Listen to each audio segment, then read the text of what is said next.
Thank you for coming. I'm going to talk about our guests in a second, but I want to tell you about something in the meantime. This is a publication of a new essay, a unique essay, called Seeing, Naming, and Knowing by Nora Khan. She's a remarkable writer, writing about the contemporary issues of our field, the lens and screen writers. She won our first Writers / Cross Purposes grant, a $15,000 grant to write an essay of her choice. She was nominated. There was a nomination around the world for 14 different major writers, judges, and people in our field. It was narrowed down to 3 people in the end, and 3 distinguished judges unanimously picked this. This is published by the SVA MFA Photography Video and Related Media program in conjunction with Cross Purposes Grant Foundation and the Brooklyn Rail. It's available in any of the current Brooklyn Rails. There's a whole stack of them out there, another stack there. This is a remarkable piece of writing, and is the first award of what promises to be an annual event for creative, investigatory, and critical writers in our field. And we're very proud to be sponsoring and to encourage new writing in the field. So, please help yourself to it if you can. Are we ready? There's still people back there. Okay, almost ready.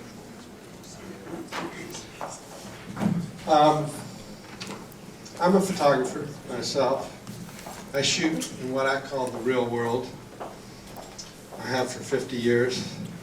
And more there seem to be less and less photographers shooting in that real world, and people who are constructing, doing tableau or contriving and shooting in a contrived environment, and also engaged in construction, film, video, you name all the aspects of the lens and screen arts that we champion.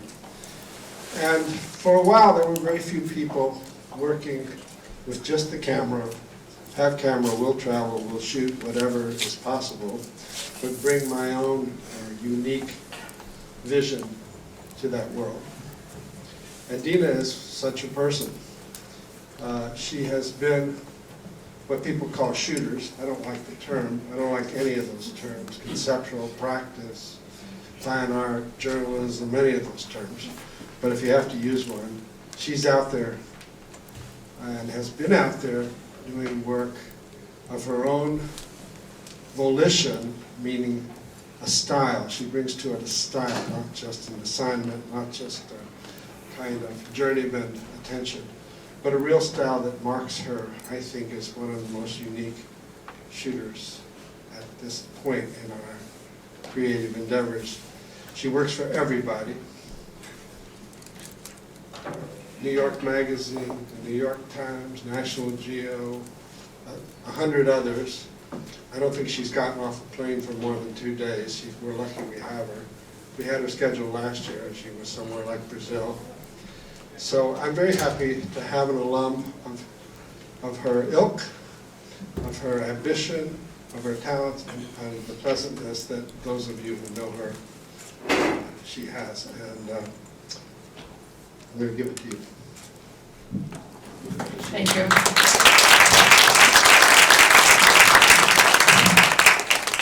Thank you for the introduction and all the high expectations you just set. So you'll find it a little interesting. Can I just ask a little favor? There are a lot of people in the back and all these empty red seats. Maybe we can shuffle and have some people here. Yeah, let's move up. Come on. In the back. Let's go. I have to do this every time, so don't feel embarrassed. Let's go. It's more fun looking at people's faces than empty red seats. Yeah. Let's go. So please do me a favor. It's going to be more fun.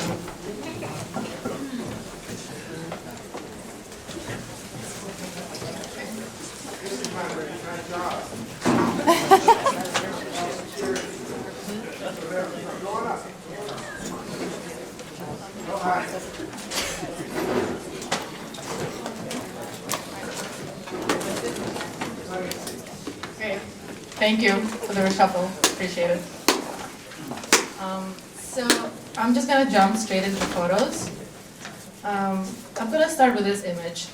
This is from the series that I'm working on right now. This is my latest work. By the way, everybody can hear me in the back? Good?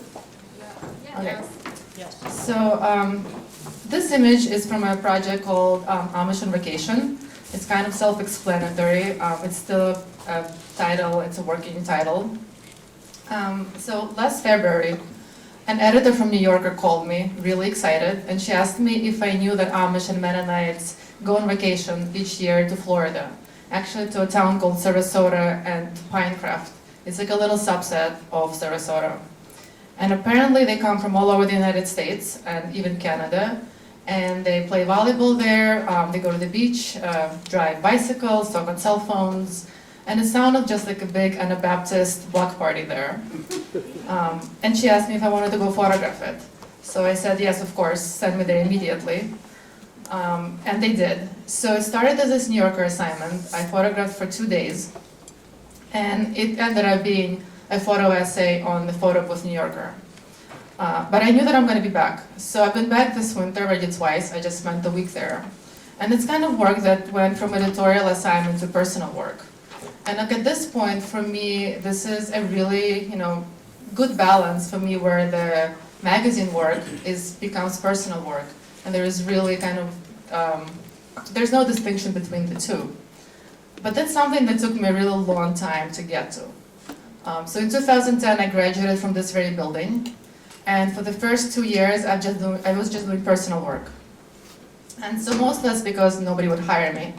So in those 2 years, I've kind of developed a certain style, a way of seeing things. And then gradually I started getting hired for magazines. So that's kind of where the inevitable clash began to happen, where my way of seeing wasn't exactly always what the magazine's way of seeing was or what their vision was. And I had to continuously negotiate, do I want to stay true to myself or do I want to get hired again? And those two things don't always go together. So I'm just gonna take you back through the earliest work up until back to the Amish and kind of talk about this thought process behind each project, the struggles, and how it kind of helped me advance towards the next project and then transition into magazine work. So Charles knows this image. This is from my thesis work, Untagged this photo. This is what I graduated SVA with. So I almost didn't graduate actually. I was this close to being left behind. Because when I spent 3 years in a GAL program, and I mean this is not a reflection on the school, but I was completely lost for 3 years. I was completely lost and confused, I didn't know what I was doing. I tried to photograph everything, landscapes, nudes, ruined porn, everything. Like you name it, I photographed it. I just couldn't find anything that really clicked that I wanted to stick with. So when the thesis year rolled around, I still had no project and I decided I'm going to do conceptual street photography. So I'm going to show you what it looked like, and it's a little embarrassing. This is what it looked like. So I would photograph people on the streets, I would cut them out, put them together in a way that I thought made sense, and just to make it a little more artistic, I made it black and white. And I did this for half a year. I don't remember why, what was the reasoning, but I thought this was good. And then pretty much 3 months before graduation, a wise teacher, Andrew Moore, is he still here in the school? Yes. Yeah? Okay, very wise teacher. He took me aside, looking at this work, and he said, I mean, not verbatim, but he said, this is crap, you're not gonna graduate. He definitely said I won't graduate. I don't remember the crap part, but it was implied. So I was devastated. I went home, I cried, I drank, I cried. I thought I'm gonna quit. And then the weekend rolled around and I did the only thing I knew how to do, I went partying. And I took my camera. So this image and this one is from the first party that I went to. It was a naked painting party. So later when I talk about, this was my thesis project, and later when I talk about this work, I describe it as a project that started to explore exhibitionist behavior of women in nightclub settings. but really it was, it was born of desperation and tequila. I needed to graduate, I needed to shoot something. So as everybody was hard at work finishing up, I was going every weekend for 2 months before graduation to nightclubs. But this was actually a really important project for me in terms of forming really what became, style in some way. There were two major firsts with this project. One is I started using Flash. So I haven't used Flash before. And here I was forced to use Flash because of the nightclub settings. But also I discovered that Flash could do wonderful things. It can take things out of context. So I wasn't interested in reporting on what's going on. I wanted to create a little world of my own.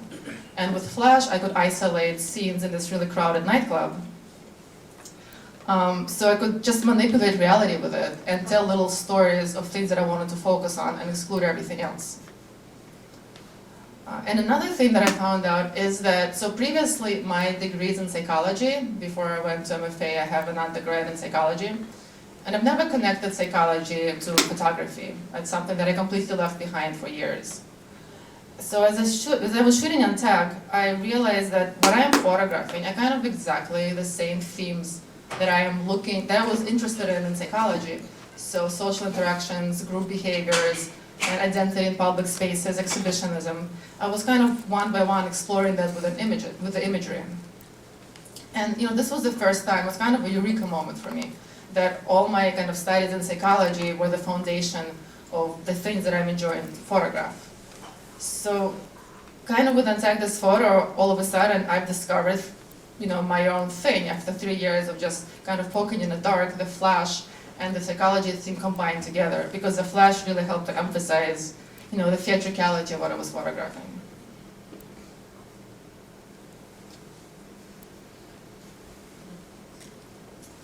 So the next work that I was doing was Bachelorette.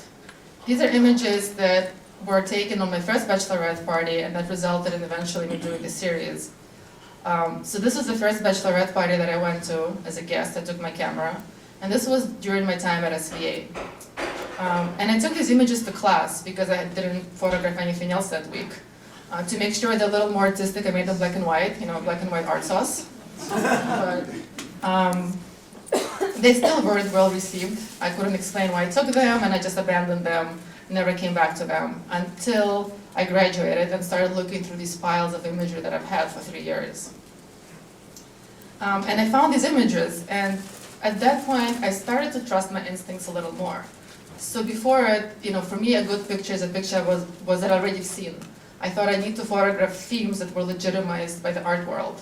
And of course, half-naked girls, getting naked on a bed is not one of those legitimate art themes.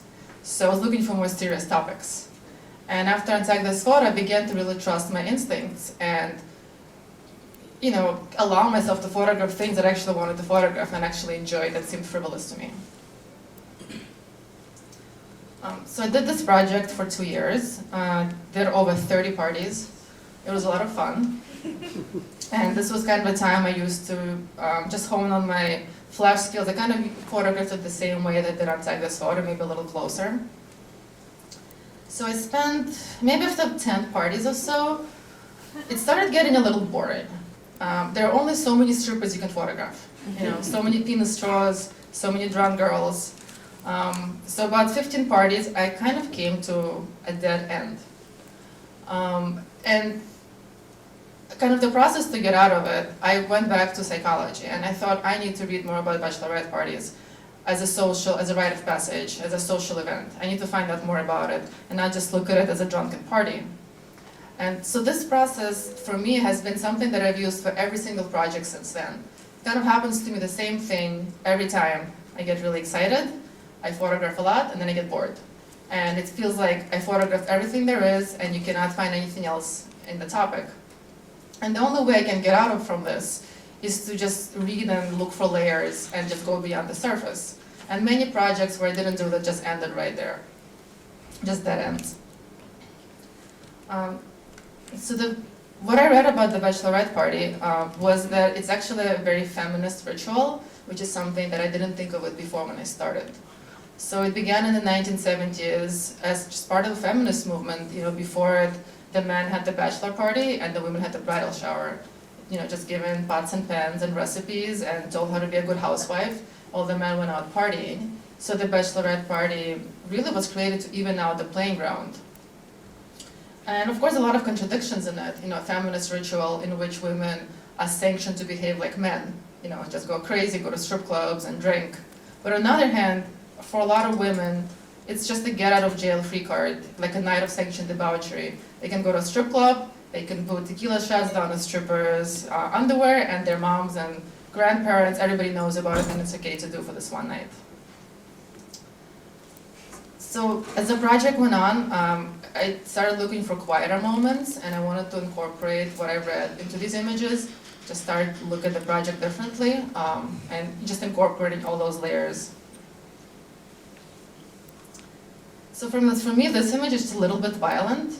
So here, the bachelorette was surprised by the stripper who grinded on her in a thong, and she really wasn't happy about it. And then he took everything off, and I have not heard so many shrieks in a small hotel room from 12 girls. He went a little too far. So I thought this image is important to include because sometimes the boundaries get pushed a little too far, and it does get a little uncomfortable. I also wanted to include a little humor, so nice that I hear some laughter. So this is the grandmother of the bride. She took her and the nieces, and this was a drag show, a pretty raunchy drag show. And the grandmother just sat there stoically the whole time, just a little bewildered.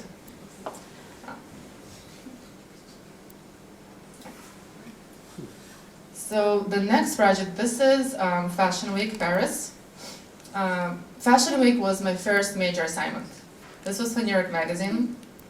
I think the editor saw Bachelorette, I want to take this photo, and she wanted me to kind of take those sensibilities and transfer them to Fashion Week. This is my first time exposed to this world. I was thrown right into it. I did New York and London in one shot right away. Absolutely loved doing it. Everything was new, and everything was chaotic. And there's very few things I like more than photographing chaos and just organizing chaos into visual layers. So Fashion Week was perfect for that. But very fast, like after 2 days, I realized I'm not interested in fashion, which was a bit of a problem because I was working for the fashion magazine, The Cut. So I wasn't interested in fashion, I was interested in interactions and looking at the audience, like in this image, and looking how the audience is consuming the fashion versus photographing the action itself. And I think this is the first time where those negotiations began to happen between the editor's vision and my vision. I came into Fashion Week really excited and I had so many things to say and I wanted to be heard. And I wanted to photograph it as a commodity, as a very fetishized world. And the editor wanted me to do a congratulatory love letter to the fashion world. So I could be funny, but I couldn't be too critical or too grotesque. And so the edits I would send, images like that wouldn't be published, but of course the pretty images of models in spotlights would. And another thing, I realized that a picture of celebrity is the most important thing you can photograph at Fashion Week for the editor. So a bad photo of a celebrity is better than a really good picture of something else. And in the beginning it was very frustrating because I would be sending a half-blurred picture of Lady Gaga because it's really hard to take pictures of them as you're getting pushed around by photographers, and the picture that I thought was like my photo of the day, and of course the Lady Gaga would get published. So the only way I could get around it is to just take better pictures of celebrities. Like I knew they were going to run. I knew those pictures are inevitably going to run. So halfway through it, I concentrated a lot of my efforts in shooting celebrities. And this is one of my favorite images. This is of Jason Wu, the designer. And here he was just posing for the photographers on the side, and I saw them kiss him on the cheek and have this lipstick. And then on the side, I saw his publicist just run over to erase the lipstick, so I ran in front of her, knocked over some people, got one shot. She ran in front of me and she erased the lipstick.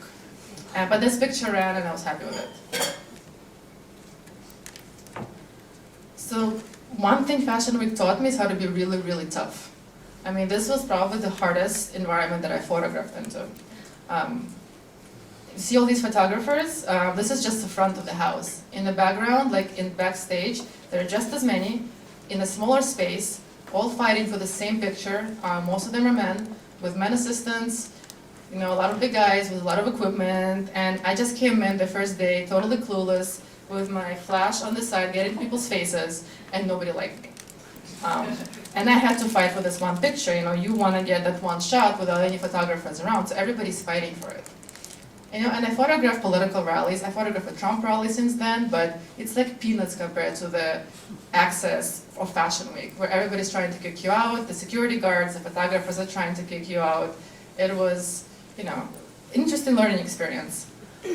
There's actually one episode where I found a really nice spot that nobody was in, and a photographer came in and he asked me to move. I didn't, so he physically picked me up and moved me a foot away. I had him kicked out by the security guards. And this is a picture of Bill Cunningham. This was a Marc Jacobs show, but I had no interest in photographing the show. I saw him and I wanted to take a picture of him. So I just sneaked into where the audience was sitting, and I sat next to him and I took this picture. So after Fashion Week, I started getting more editorial assignments, but they were pretty much all parties. Again, the work that I was doing, Untitled, Bachelorette, and Fashion Week, they kind of naturally led to me shooting a lot of parties. And this is a project I did for New York Magazine. I photographed a month of high-end parties. So pretty much for 4 weeks, I would go pretty much every day to photograph a party. And I wanted to show this work, to show a difference between the editor's edit and mine. So this is what came out in the magazine. This was my edit.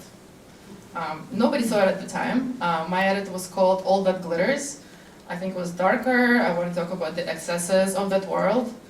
And obviously this edit is lighter, it's more fashion forward, it's a little sparklier. And they call it Ladies Who Gala. Now this photo, I almost didn't send it in. I thought if I send it in, they're probably going to publish it and I don't really like it. And this is just the universal law. If there's one picture I don't like in an edit, it always gets published. So I learned with time, if there's a picture I don't want to see published, I just cut it out.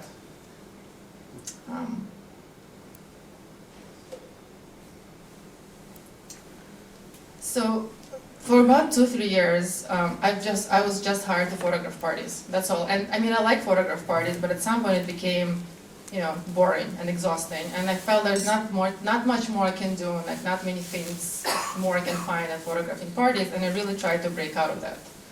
And you know, in the magazine world, you get pigeonholed. So you know, if you're shooting with flash and you're shooting in parties, this is what people expect you to do. So even the flash, pretty much every assignment I would get, people either expected me to use flash or would specifically tell me that I have to use flash. You know, I would even get reactions, can you even shoot in normal light? And so just, I had no idea. At some point I was really desperate, and again I thought I quit. I think that a lot when something doesn't go my way, like I couldn't do any more parties. And in a way with this project, this is meatpacking, this is when things began to change. So this is shot in natural light, the first one that I've done. I didn't start doing it specifically kind of to show people that I can shoot natural light. I mean, I think the lights in the meatpacking are really beautiful and you don't really need flash. And at first this project it was an instinctual project. You know, I know New Yorkers have a love-hate relationship with the meatpacking, probably more hate than love. I unapologetically love it.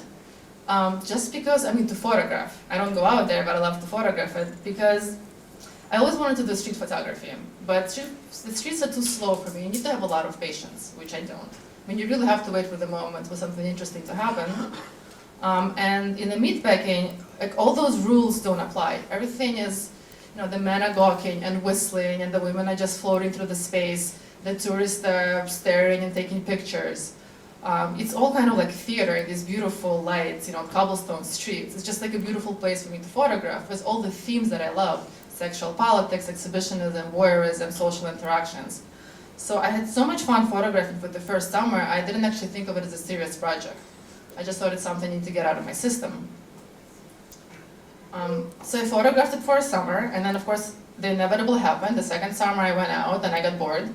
Because again, how many girls in high heels tripping in cobblestones can you photograph? So I say that I shot this project for 3 years. It was actually only 2 summers because a year in between I totally skipped. I completely abandoned it.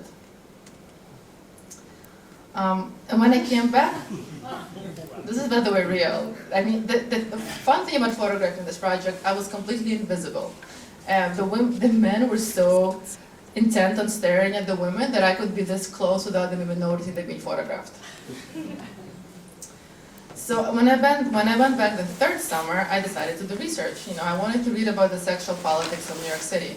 Because what I was seeing is a lot of women. I mean, I tend to focus on women, but in general, I saw a lot of women in tags going through the space and men just standing around like vultures, trying to catch one by the hand or ask for the number. And surprisingly, the women I haven't seen anybody have a really bad reaction. They either ignored them or they smiled. So what I read about the sexual politics of New York is, as probably all of you know, there's a big imbalance of single women to men. And usually when that happens in a culture, the men become very emboldened. And their relationships turn from romantic to a more one-night stand and casual. And in a way, so I started photographing meatpacking as a kind of real-life Tinder, when men would just stand there and swipe left and right.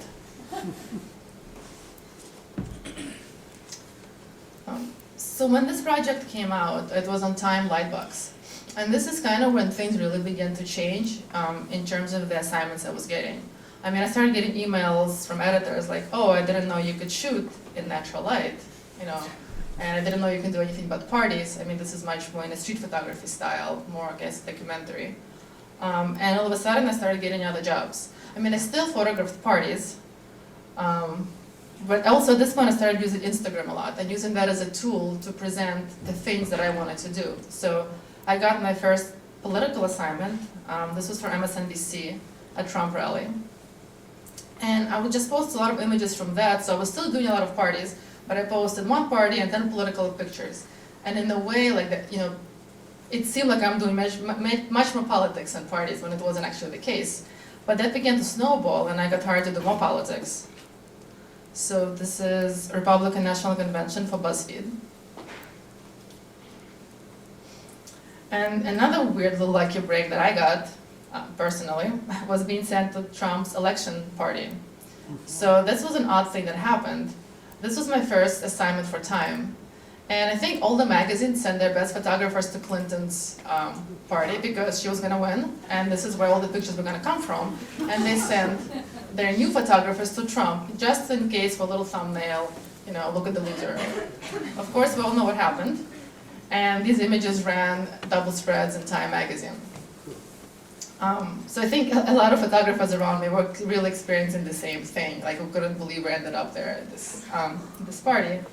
And after that, again, kind of the nature of the assignments really began to change after this came out. So this is a shoot I did for National Geographic, Santa's convention in Missouri. So I got a voicemail from National Geographic editor, and she said, Dina, we have a great assignment for you, please call us back. She didn't say what it was. I was really excited. I thought, finally, I'm going to do some serious work. I'm going to go somewhere in Europe or Asia and do some serious investigative journalism. So again, I really tried to get out of that idea that I'm doing frivolous topics. And I called her really, really excited, and she was like, how about you go shoot Santas for us? And I said yes, and cried a little inside. I thought, Santas, really? That's, again, a frivolous topic. What a surprise. And of course, it's a really bad attitude. I think with that project, which ended up being one of my favorite shoots, I've learned that there really, there are no small assignments and no insignificant things. It's just the way you approach it. You can approach anything in a way that makes it interesting. If you're, if you have something to say about it, have some thought or some excitement about it. So, after 2 days of just moping around being disappointed, I decided that I need to actually, give it some serious thought. And actually, this became an interesting study for me of the subculture of these Santas coming together, 800 of them in Missouri. So I decided to take a humorous tone, which kind of is obvious because it has Santas in Missouri in full Santa gear in 90-degree heat. And one poor reindeer. So the reindeer had to be taken everywhere with a fan because it's hot and it's a reindeer. I know you feel sorry for him. He was okay mostly, but just overheated. And another thing that I really made sure to do is I wanted to take pictures that kind of went beyond the fact that these are Santas in Missouri. You know, you have one or two of these pictures, you know, but then what else is there? So I just wanted to make sure that the photos I was taking would be interesting, compositional and content-wise, even if they weren't wearing Santa clothes. So kind of going beyond the Santa Claus and the beards and actually you can go beyond the beards because the beards are really important. It's like the most important part of this. These are real bearded Santas. And they look down on not real bearded Santas. So there's a lot of clash going on. But like quiet moments like this were important to me. This is Mrs. Santa Claus grooming. I think she took an hour to groom and put all this oil in her husband's beard before he went out to dinner. So presentation with Santas is really, really important. So in the last couple of years, I started being more comfortable pitching stories to the magazines and newspapers that I work with. So I pitched this to the New York Times. It's the St. Francis Blessing of the Animals. Basically, the animals get paraded through St. John's Cathedral. I think it's up in Harlem, and they get blessed. So, I mean, what interested me is, of course, the absurdity of the spectacle of it. You know, I like to pick stories that have that element, and I have conflicted feelings about. You know, all these animals are treated like kings for this one day. The cows are being blessed, and everybody goes home and has a burger. So it was just, you know, I wasn't trying to be negative. That's why she didn't focus on people like the animals here were my protagonists. So this little creature, it's a rat that took me 5 days to photograph. This is an assignment from New York Times Magazine. And it's actually one of my favorite publications to work with because they make me do really strange stuff. So like I said before, editors like to pigeonhole you. You know, if you're going to do parties, you're going to do parties. If you're doing portraits, you do portraits. But Kathy Ryan from New York Times Magazine, she was like, you can do rats. So how it actually started, so two years before, they have a travel issue, like an annual travel issue, and they sent me to Hawaii. And I spent a week in Hawaii photographing for the travel issue. And then this September, they called me and said, we have another travel issue, it's in New York, it's amazing, we'll tell you what it is once you say yes. A lot of magazines do that, by the way. So I thought I'm going to photograph something really amazing, top of the Empire State Building. I said yes, and they're like, great, you're going to photograph rats in sewers. And at this point, it was too late to say no, even though I tried. I'm not afraid of rats, but I just didn't know I could do it. And they asked me to photograph rats with a flash. So I went out to Tompkins Square Park. I live next to it. I know the rat population there. I went out with my flash and my camera, and I tried to catch a rat. Total fail. You know, rats are smart, and they're quick, and they don't like flash. So I called the magazine, and I said I quit. Hire an animal photographer. I mean, this is not something that I even began to know how to do. And instead of saying fine, they said, well, figure it out. We'll give you resources, we'll give you days. You have an assistant who specializes in rats, just figure this out. It took me 5 days to figure it out. The assistant had to bait the rats with mustard and soy sauce. I had to stay there. So basically there is a camera on a tripod with a remote control. There is a flash, also on the other side with a remote connected to the camera. And I'm across the street with a remote control, a bottle of bourbon, because I spent 5 hours each night for 5 nights, just not taking my eyes off the sewer. The rats are really quick, so they pop out for a second. And you know, if you close your eyes, like I would yawn one time and I would miss one. And then if you catch one halfway, they're really smart, so they don't come off for another half an hour. They don't like flash. So it took 5 days to get this picture. And in the end, I really enjoyed the process because it's a completely different way than I'm used to shooting. It slowed me down. So like I keep saying I have no patience because I don't, and this is all about patience. And it's all about composing the shot and seeing the shot before you take it, not on the computer and then messing with it. You know, I had to have the shot pretty much perfect to take this image to make sure the rat popped out at the right hole and actually get in the shot. I see I almost missed it. So I really just enjoyed the process of being slowed down with this. So after the rat, I got another call from New York Times Magazine, and they said, great, now you're gonna go do surfing for us, big wave surfing. So this just came out in December. This is about the women of big wave surfing. And I got on a small boat with a 400 with 40-foot waves, and I got really, really seasick and nauseous. This was in Mavericks, California, and this was on my birthday, and I hated everything. So I called the magazine and I said I quit. I cannot do this, this is something that professional surf photographers do. They need to be, they need to have the stamina to do the shoot. And Catherine Ryan said, figure it out. So I spent the next couple of days figuring it out. I took some special pills, I skipped breakfast, I didn't have any wine for 2 days. That helps, that contributes to the nausea. And in the end I got 10 shots in focus, and one of them made the cover.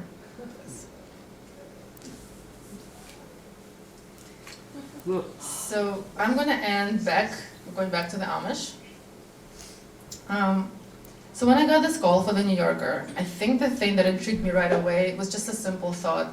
I didn't know that the Amish take vacation, just as simple as that. It never even occurred to me. It's not like I knew much about the subculture. The group is just, in popular culture, it's something I only associate with hard work and lack of leisure. And the fact that, Amish and Mennonites go to tan and have fun really intrigued me, and this is why I right away wanted to do it. So one of the articles that I read about this community, Pinecraft, so it existed actually since 1920s. So the people have been coming there since 1920s. First it was really small. It's still pretty small, but it's been growing because the Amish population is exploding actually. So it's actually now ripping at the seams, and they're going into the rest of Sarasota. But they refer to them as the Amish Las Vegas. And whatever happens in Pinecraft stays in Pinecraft. So very mysterious. But that helped me set a tone for the story. I knew I wanted it to be whimsical. I didn't want it to be really critical, and this is actually one of the reasons I didn't shoot it with flash. So all of this is natural light. I also knew that I did a lot of visual research. And I think if you Google Amish Mennonites, you see a lot of kind of pictures of older men with horse and buggy, children at farms, a lot of beards and hats. And this is exactly what I don't want to photograph. So I came there and I saw a lot of bustling street life. So I wanted to focus on those interactions, people with themselves, between each other, and with the environment and the palm trees, to really show that this is in Florida. And actually, so Pinecraft is interesting, not because there are Amish there who are playing volleyball, it's because this is the one place where Amish and Mennonites can come together and interact with each other. Back home they're as isolated from the outside world as they are from each other, so communities usually don't mix. And a lot of people that I spoke to actually mentioned that their favorite part about Pinecraft wasn't the weather, it was actually coming in contact with other Amish from Indiana, Ohio, Pennsylvania, Canada. So this is where everybody got to meet once a year. So those street interactions, I think were really, really an important part of the community there. This is, I think these are girls from Idaho. I know you can tell by the dresses, but there's so many different dresses I get confused. So the interesting thing about this interaction, the boys behind them are also Amish. But Amish boys have much more freedom to dress however they want. So actually, if they didn't tell me, I wouldn't know they're Amish. You can just tell by their haircuts. So the boys from Kentucky tried to talk to these girls from Indiana, and the girls kind of called me over, and they were asking me about boys and dating, and it was a really fun interaction that was completely unexpected. So I'm just gonna end with a little eureka moment that I've had, which is completely obvious, but I think that sometimes you don't, when you look at other people's work, you see overreaching themes, but when you look at your work, you don't. So I was, at the last trip with Amish, I was just thinking, why am I photographing it? Why do I like it so much? And then I had this eureka moment. All my projects have to do with leisure. Again, obvious, but I never connected it in this way. every single thing that I've done have to do with people having a good time or somehow being at leisure. Santas, meatpacking, Bachelorette, Amish, obviously, everything. And in this way, it kind of relaxed me from trying to find more serious subjects to photograph. I think I've had this like little, anxiety, like I'm not doing serious enough work. So to understand that for me, leisure is a very serious business was kind of like relaxing, So at least for now, at least for the next couple of months, I'm kind of calm and happy about it. So that's it. Thank you.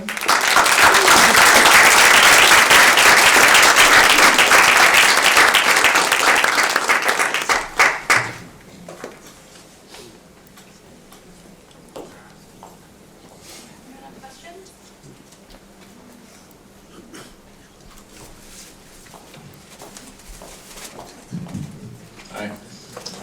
I have two questions for you about this stuff. So I think you said it was 2 days for the first time, and then can anybody hear me? Yeah.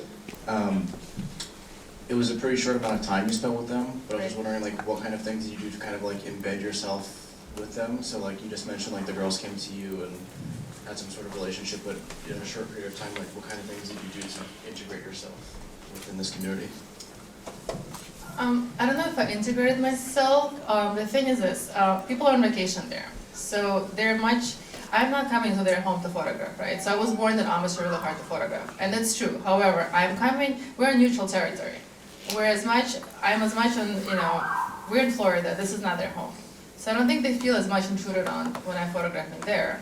I'm also keeping my distance and I'm not taking portraits. I did have a guide. She's an Amish guide, so when they saw me with her, they kind of right away knew that I wasn't a complete outsider. And honestly, I think just being a woman makes it much easier. I mean, the guide said that a man photographer got kicked out of a park because they could not do those pictures of girls at the beach, very simply. And women let me closer to photograph them, and men just didn't take me seriously. I mean, I had men just kind of come up to me and like, did your husband let you go alone here, type of conversation. So I think that really helped, like I just wasn't seen as threatening. Also, what did the work kind of do for them? I mean, like, of course, it was like your investigation into that kind of community, but like, did they see this kind of stuff, or like, how did they receive it? So actually, I mean, I don't know everybody's reaction, but I know that some people did see their photos. This was part of the fence this year, and it actually came to Sarasota. So some of them did see themselves on the fence. And when I went back the second time, I was told, oh, my cousin was on these pictures, or my aunt was on these pictures, but I actually haven't heard anything negative. At least they didn't tell me. I don't know.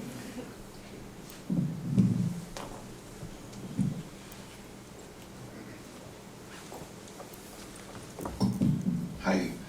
As someone else, pardon me, is graduating this program and is known for doing a lot of parties, you don't have to give away secrets, but I'd just love to know about your transition when you kind of pushed your work in the way that you wanted to go and started doing stories instead of just events, and like, how much are you said you used Instagram and like started putting the work that you wanted seen out there. Are you updating your website? Are you doing mailers? Are you doing cold emails to editors? Like, I started doing that years ago, the emails and the updates. To me, it's Instagram. To me, it's much more, it's not an invasive way. I used to send out newsletters.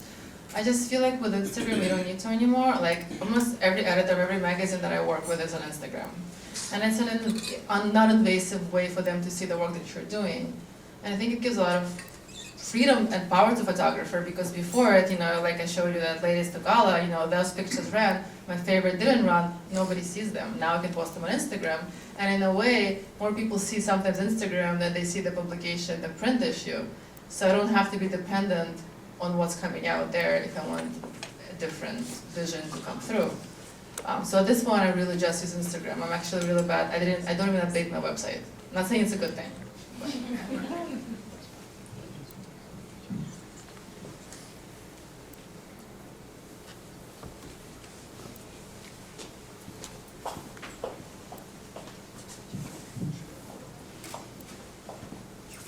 Oh, me, no, okay. I do. Do you feel like your professional work and your personal work have completely synced? I don't know completely, but I definitely at this point, I try not to see distinction between the two. So if I really want to photograph something and do something, I try to find a publication that would help to sponsor it and would be interested in it. It has to be the right publication. So yes, I try to kind of meld it together. And when I do photograph for magazines, I mean, again, not with everything, but like with the Amish, I thought just how I want to photograph it. So this was mostly my vision that happily coincided with the magazine's vision. But I mean, it's not always possible to be the case. So if I get like 20% of those, 30%, I'm happy. So have you ever thought about doing individual books on your own? So under your name? books. Yes, So photo books. I'm trying to do a book with the Amish, but it's a very nascent stage. And would those have anything to do with interviews or just all visual? It's really early in the process. At this point, it's all visual.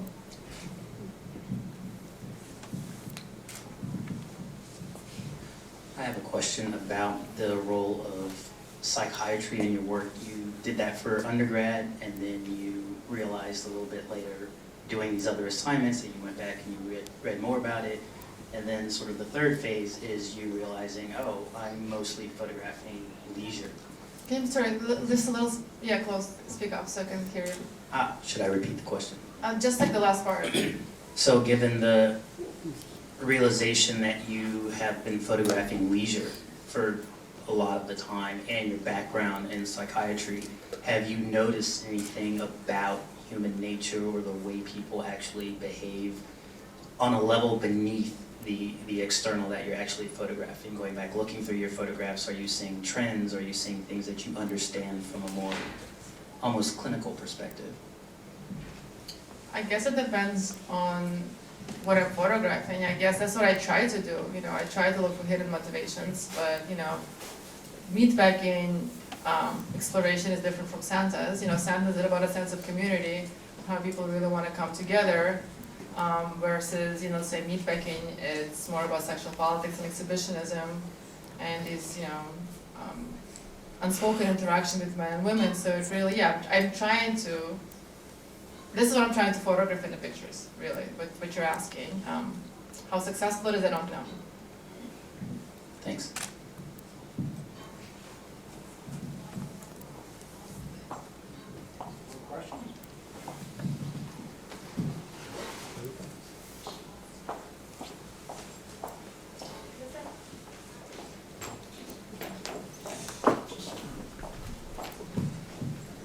Thank you very much for sharing, it's been great.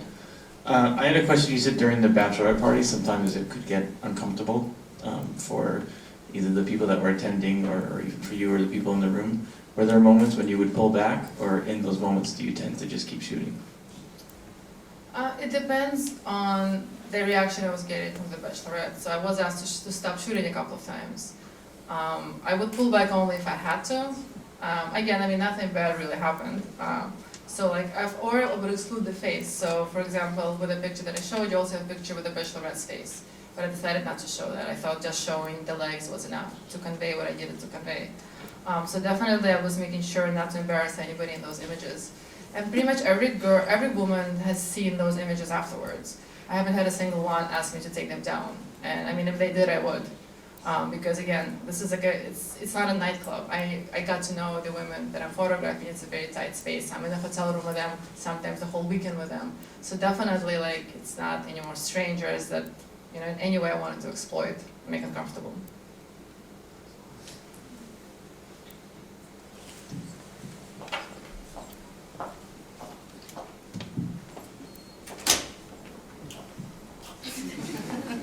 Anyone else? I'd like to make a few comments. I think, is it on? Yeah. I think you all see that there's a coherency throughout the work. And that coherency does have to do with leisure or the frolicking of that everybody's, no matter whether you're a religious person or in some kind of ritual, sort of needs, it's part of our life. And there's a whole volume of work, sociological work on the nature of leisure, which I'm sure you've looked a little bit at. And it's one of those parts of our life I think we can take and look at very frivolously, or realize that it's part of the necessity of being human, how we have fun, or how we don't have fun and think we're having fun. But what I think unites this work, and the reason that I've always been so enamored with your work when you made that big leap from those contrived street pictures, which inevitably led you to the right place, is the composition, that it runs through all of them. There's always a tremendous ability to see from the frame in, to use every part of that picture, to get a gesture, to get a smile in the background, a figure. I mean, she's seeing the total frame, irrespective of whatever the subject is. It's a good case in point, that man up on the roof, the car on the side, the people going into the picture, the bird flying at us. She knows how to see, and it takes practice, and she's been hard on herself about that, about looking at what she does and editing it. And you know, you're going to get thrown in very soon, in one way or another, into the hard, what you call the hard journalistic issues, which are in some ways easier than making pictures out of the frolicking and frivolousness of everyday life. Because the sensational thing always stands up in front of you in a kind of graphic way. But to make an interesting, new, and unique picture will be all the harder. So I wish you all the luck in all of that. Thank you for being here. Thank you, Charles.